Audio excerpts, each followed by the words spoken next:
Hello everyone. Today we're going to be looking at FA Maxwell's work. She is a fabric artist and a teacher, and she runs a number of workshops to teach people exactly how to do her hand stitching, which I would consider to be her forte. She derives much of her inspiration from history and also from Indian culture. In fact, when she went to India recently, she learned a stitch that she couldn't believe she'd never actually seen before, which she found very, very exciting. The two techniques that Faye is most well known for really is her crewel embroidery, that's spelt C-R-E-W-E-L, and also her slashing. Now, crewel embroidery has its historical roots in the Tudor period. The slashing also is a Tudor technique, but she has managed to bring this into a modern day context.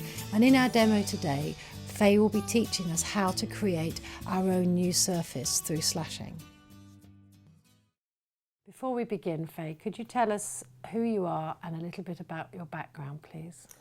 I'm Faye Maxwell. I'm a textile artist, and I've been sewing really since I was a child. We were never allowed as children to sit without a piece of work in our hands.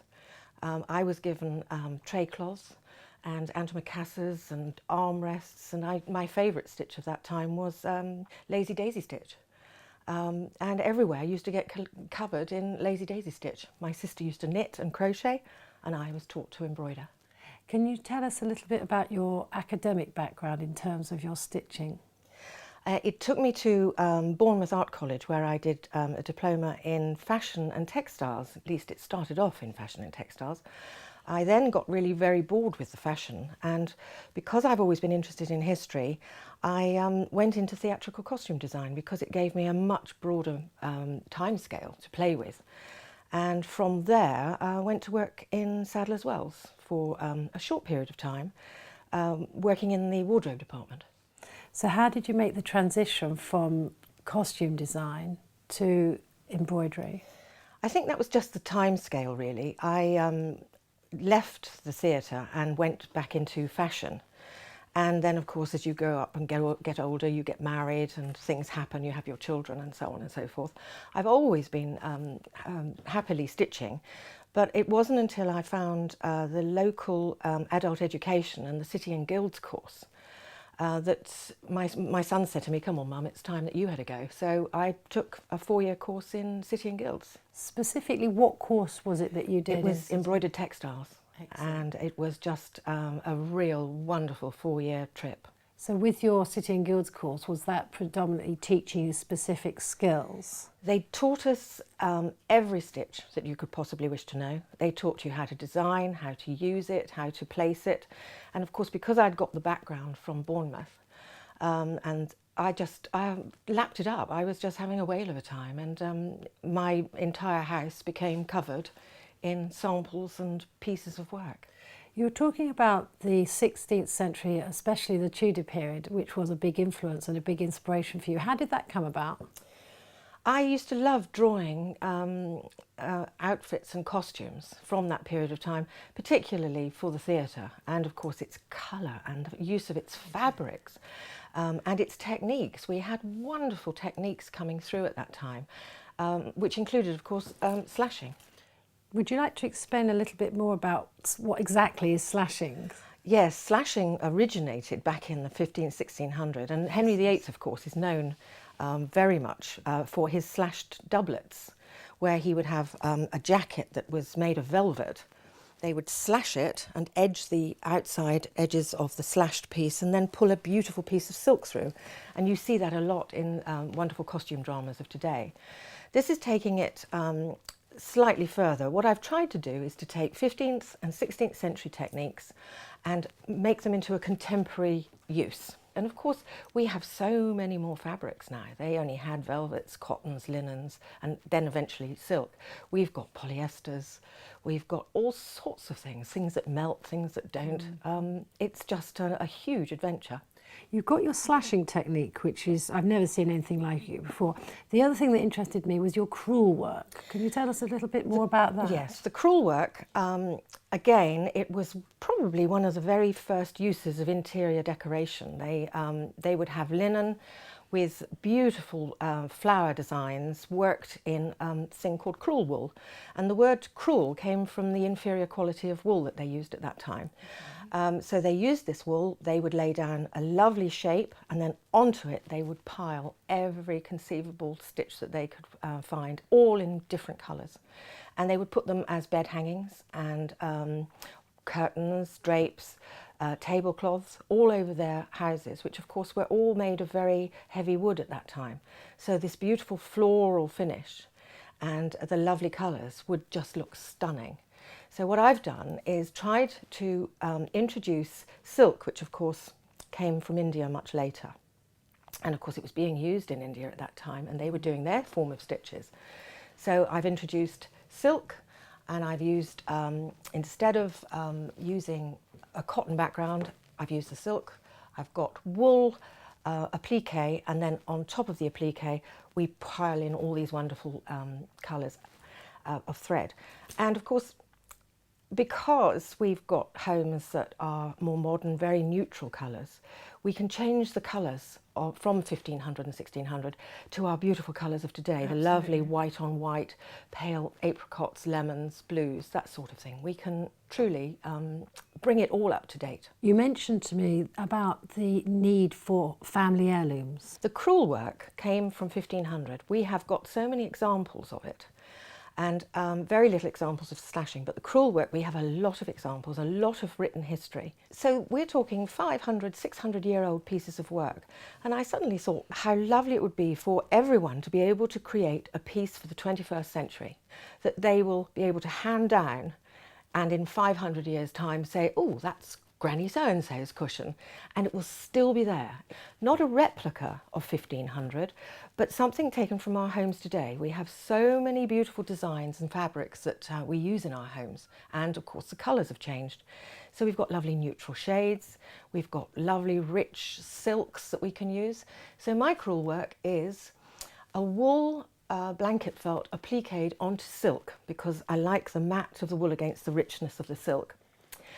And you just pile every stitch that you've ever learned onto it. And if you haven't learned a lot of stitches, then just use the stitches that you love the most. Excellent. And you create beautiful bed hangings. These are little throws that go across the bottom of beds, cushions, lovely wall hangings, that sort of thing. It's something that anyone would be proud to have in, say, 600 years' time. Excellent. And also, I've noticed that a lot of your things are very useful. Do you feel the need to not just create beautiful fabric, but then to actually put it in a functional role? I think it's upbringing, really. We were brought up to make everything work. And recycling, of course, the word wasn't used then, but of course we undid things and we made do and we mended and we made new things. And this is where a lot of my work comes from, because I never throw anything away. And in my bags of bits, I've got things that are probably 50 and 60 years old. These are probably, it gets to the very end of my food chain, so to speak. These are all the threads that are brushed up from the floor or taken from fabrics that I've used. I've torn up bits, I've taken beautiful pieces of silk threads away, shredded them, and I trap them between net, sew very lightly over them, and then make them into the most gorgeous handbags. And of course, because there's so much colour in there, they go with absolutely everything. Faye, could you tell us what you're going to be showing us to do today? If you've got any specific tips that you could share with us. Several tips, really.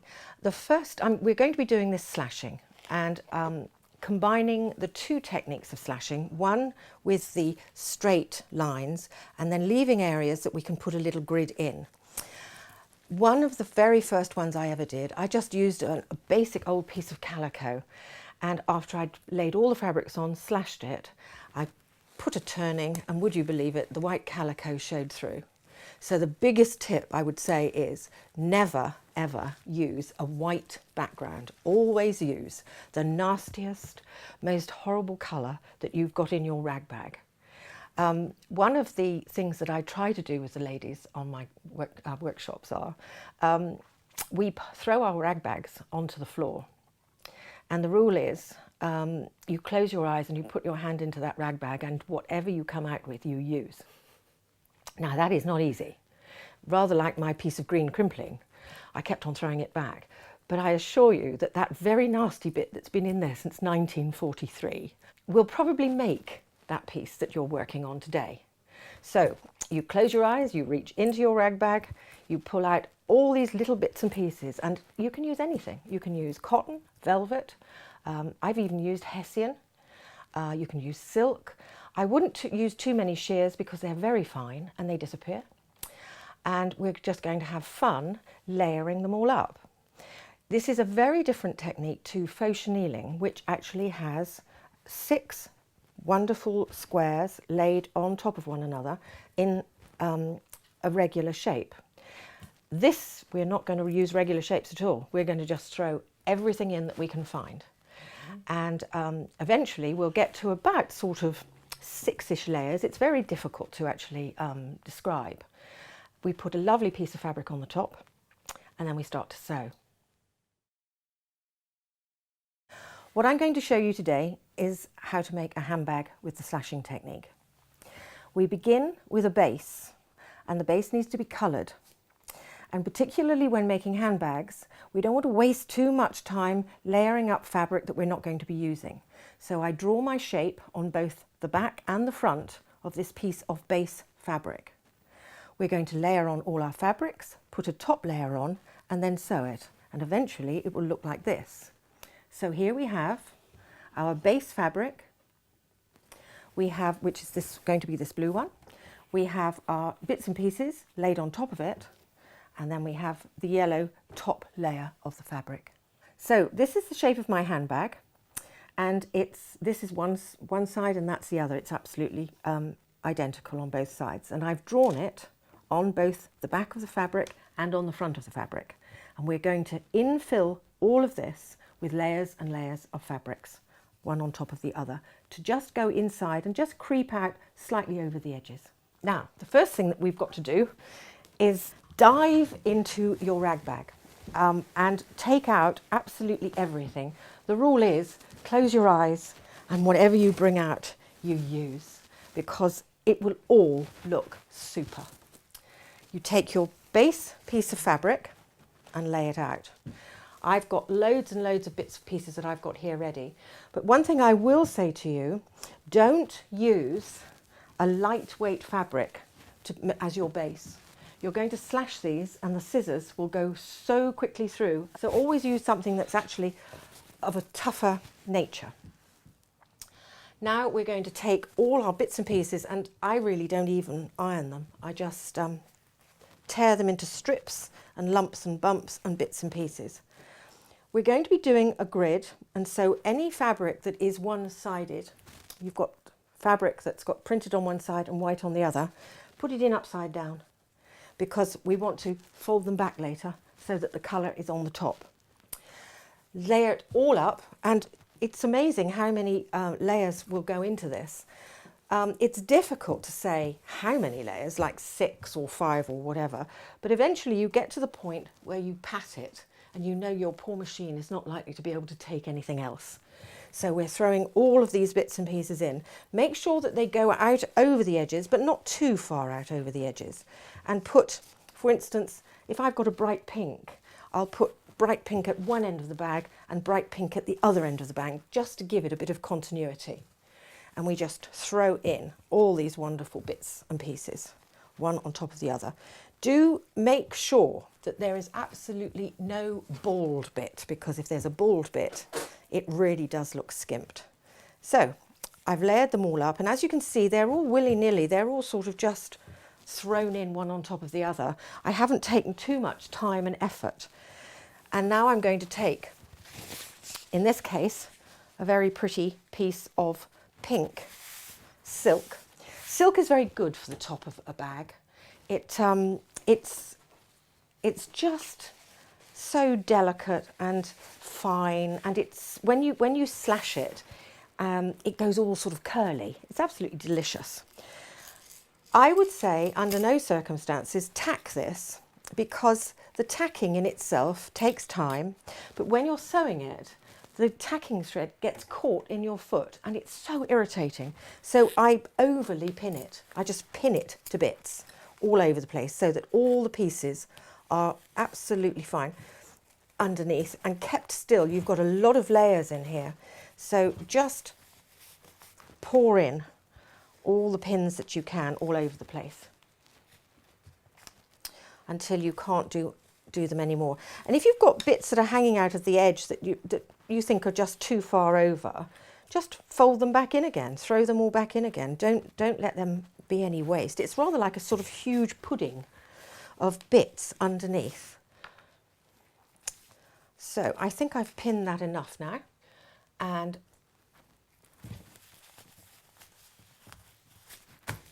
that then is sort of pinned like that. So we've still got this design across the back. And the first thing that I would do now is I would sew a line of stitching all the way around the shape of the bag. Then I would turn it over and start my design. We've laid all our fabrics up, and this is exactly how it should look before you begin to sew. And you begin in the very centre of your piece. So you're going to start sewing at the top in the very centre of your piece of work. Now you could, if you wanted to, you could just go in a straight line.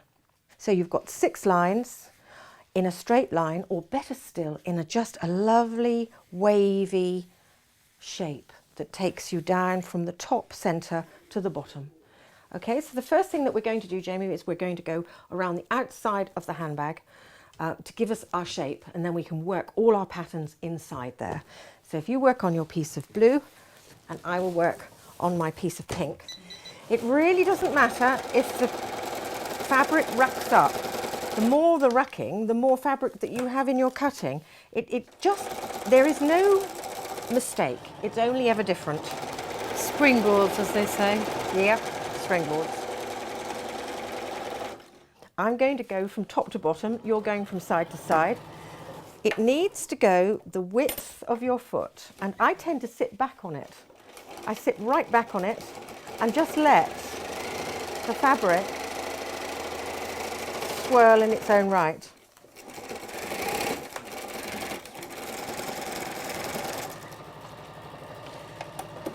Also, some machines, of course, are very useful in as much as that they have the reverse stitching. And that's lovely because you don't have to move the fabrics too much. You just leave it as it is and just go backwards and forwards.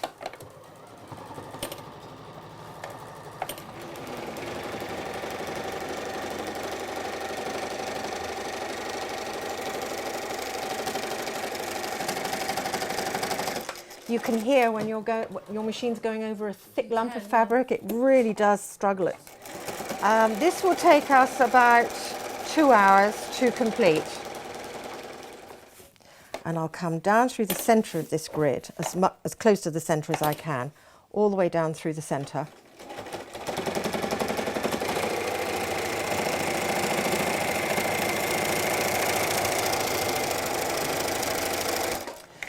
If you aren't fortunate enough to have the reverse stitch on it, always turn it round and work in different directions, because if you work in the same direction all the time, the fabric gets pushed and pushed and pushed, and you end up with a large wad of fabric at the very bottom of the fabric.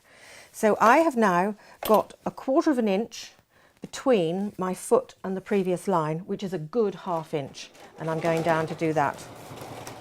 And as you can see, I'm not cutting off any ends or taking any time to finish off things properly or anything. I'm just going out over the edge, backwards and forwards, backwards and forwards.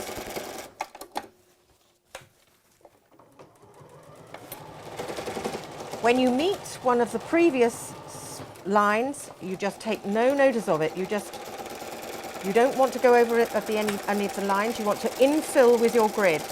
So I'm going to come down to there, and now I'm going to move up to here and go back, so that none of the lines encroach over the top of any of the other lines.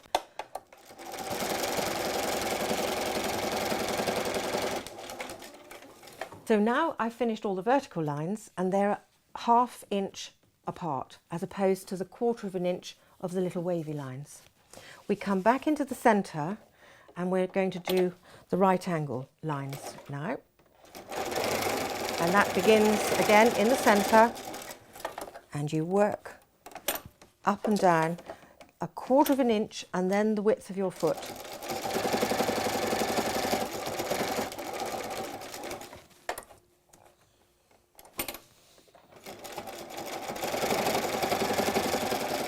Until that's finished. So Jamie, you've started off with your lovely wavy lines really, really beautifully, apart from this one, which is too wide apart. That's 1/2 an inch and it's not 1/4 of an inch. So that final one, you could run another line down through there to make that narrower. If you have them too wide in this lovely wavy line, when you cut them, they just sit there and they don't do anything. The 1/4 of an inch is a good width because it just puffs up the little slashed area. Now your grid, which needs to be a good 1/2 inch, you've run across these lines, and that's you don't need to do that. You don't need to take it out because you can cut through it in a minute, but don't put it across because you want these lovely wavy lines in their own shape to stand firm. And then this little grid here, which you can continue up from there, will work properly. But the grid must be 1/2 an inch. And the little wavy lines must be 1/4 of an inch. Okay. And the 1/4 of an inch mustn't be any larger, and the 1/2 inch grid mustn't be any smaller. Okey-doke. Faye, in some areas, my squares are actually not square, they're more rectangular. Presumably, when the areas are rectangle, we can just leave that, i.e. unslashed. Or if we slash it, it's a little bit on the wonk, and actually it doesn't matter because it's just fun and it's creative and it'll look good. And it'll be fun. And it will just make it slightly different. Yeah, which is fine. So I've got a very nice grid going on here, and I've got some parallel lines. Lovely. As well. There's one other line that you can do, and that's for people who like to do free machining, and it's quite good fun. You take off your standard foot and you put on your darning foot, you drop the feed dogs, and you can do wonderful curly lines. So pull the needle up with the thread, and you begin these lovely circles in the centre and work out.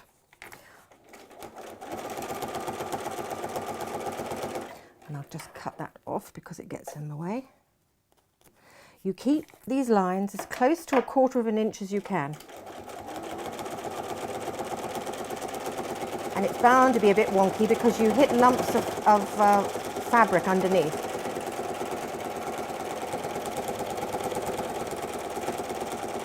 And you can drift off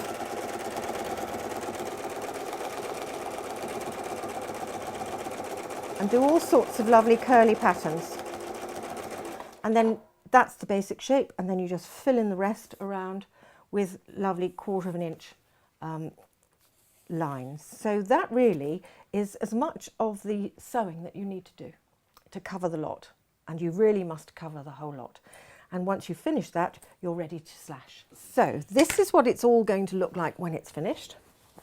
Everywhere has been sewn within the shape of your parallel bag. lines, we've got the grid, and we've got the free wiggly machining. lines. Yeah, okay. We've got them all over the place. And you quite simply now need quite a sharp pair of scissors. The pointiest ones, if you can get them. They're few and far between, but a nice sharp pair of scissors. We finished all the stitching, and I must admit, I just get very excited about this and want to know what's going on, because you just want to know what's going on underneath. So let's, even though we haven't finished this piece, you put your scissors into there, and you put your fingers underneath here. You will go through the bottom. You were bound to go through the bottom. Fortunately, you know that you've gone through the bottom because it hurts. Okay. But just go right as close down to that base as you possibly can. And you're digging in and you're pushing your scissors all the way along all the time. It's very difficult to use the cutting tool. There is a cutting tool that you can run through slashing like this. But the problem is we've used a variety of fabrics. We've used very heavy velvets, some of them cottons. And when the tool hits on a corner sometimes, this form of slashing, it snaps. I like the control of the scissors, and you're just going to go through all of those lines in order to achieve this great finish. Going back to what you were talking about earlier about the Tudors, this is what Henry VIII has on his sleeves, isn't it? On the puff sleeves? Lots and lots of the puff sleeves. They Yes. slashed through and the fabrics come through. He would have had just a little slash like that with the fabric coming through, one silk. Really? But we have got 8, 10, sometimes if it's been folded over, 12 colours coming through. And they pick up, this is some velvet in here. And if you remember rightly, we put the velvet in upside down, Okay. so that we've got the lovely velvet pile on the top. And you just go on and on and on and on. This piece here has been cut along all the parallel lines. Okay. And this is how it looks. And if you look back to that pink, can you see how sharp it is? These sharp edges. Cut edges. The cut edges are sharp and they're sitting there and not really doing anything. You want to rough them up a bit, You've don't got to you? rough them up a bit. Okay. Now we could, if we wanted to, we could just rough them like that. Okay. And they come out slightly better. But this is the difference between a piece that has just been cut and this piece here. You take the whole thing and you put it into a bowl of hand hot water with some washing up liquid in it. And you give it a jolly good scrubbing. Okay. And once you've got that scrubbing done, you take it out into the garden and you bash it against a wall, and it does you the world of good, you know. Bit of therapy It there. really Bash, does you the bash, world yeah. of good. Take that. Yeah. So you, and this bashing it against a wall is felting it. Okay. And so all of these silks are being felted into the wools. They're all matted And they're together, all aren't they? matted I into the love this, velvets yeah. and the sparkles just pouring out. If you were quite simply to just do this with the scissors, it's not as lovely as washing it. Definitely. So you can see the difference. It's opened it up, it's worn it, we've rubbed it, and we've almost felted it slightly. But you will see that actually I have done the straight lines, washed it, before I've cut the grid. Now this is personal to me. I know that perhaps there are lots of people who would like to wash the whole thing when it's finished, but I like the softness of these lovely lines down through here against the sharpness of the lovely grids. Okay. When I first started cutting with these lovely straight lines, it makes the most soft, gentle, velvety type fabric. And the faux chenilling looks almost like coral, you know, rippling coral. And it was just that I'd seen some grids that I rather liked the look of. This is a cutback technique. And when you're wanting to do a grid, there are all sorts of different ways and means of doing it. The simplest is just slash down 2 sides of your square, top right, sort of top right and top right. And you can do the whole of it, the whole lot if you wanted to, top right, top right. And you're just cutting down, and it's a little bit more difficult, cutting down to the very base fabric. And you've got this little flap sticking up. You take your needle, and you can put a knot on the end, which is lovely. You come up on the bottom corner, so you've got your top 2 slashed, and you come up on the bottom corner. Now this is where you have to lose control again. You dig your needle in, and whatever that needle comes back with, you just pull it back and take it through, and you've opened up your little square. So you come up at the bottom. So there's no preparation. There is no preparation. You have throws got you. hundreds of little colours underneath there. And if you were to try and sit here and try and get a pattern of some sort, it just simply wouldn't work. Ooh, look at that, isn't that lovely? So then I've done that square. That's a so square. I do the Now, same. why not try a different one? Okay. You've done outside edge there. Why not cut outside edge on that side? So that way and that way. Yeah. So down and then across. Down and then across. Okay. Oops. Okay. Good thing these scissors are Now, sharp. if you do down there, outside edge again, we've got four little cuts. This is my favourite little shape. It's a shape of 4 squares, so you have to sort of count a bit to get them all together. Oh, I've got a white bit. If I don't want that white bit, I can you can cut that out. But wait, okay. Because you don't know yet what the needle's going to do. Okay. So, come up in the centre of that 4. There. Yes, come from behind, come up in the centre. And I would always use a double thread on this because you've got such a weight of little pieces of thread that you're catching. Okay, and then... Now, just dig in your needle, and whatever that needle picks up, you pull it back and catch it down into the centre.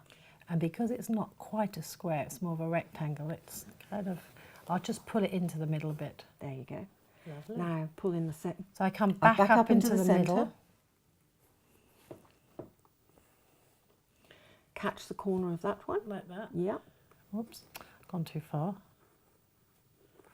Okay, and then pull it back. And pull it back into the centre and go down. Okay. Lovely. Oh, look at that little gold. Yes. It's all like little, it's like a little advent calendar really, isn't it? Oops, can't get the needle through. It's going to quite thick actually. It's quite very chunky thick, here. yeah. There we go. There you go. And so I'm going to pick up the Top one again.